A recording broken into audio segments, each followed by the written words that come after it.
Iginiit ni NATO Secretary General Mark Rutte na hindi kayang ipagtanggol ng Europe ang sarili nito kung wala ang suporta ng Estados Unidos.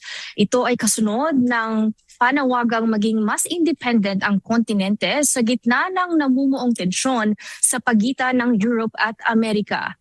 Ayon kay Rutte, kung aalis ang US, kakailanganing doblehin ng mga bansa sa Europe ang gastusin sa depensa at gumastos ng bilyon-bilyong dolyar para sa nuclear arms, bagay na anyay hindi praktikal. Binigyang diin din niya na nananatiling buo ang pangako ng US sa mutual defense ng NATO, ngunit inaasahan nitong mas malaki ang ambag ng Europe sa military spending.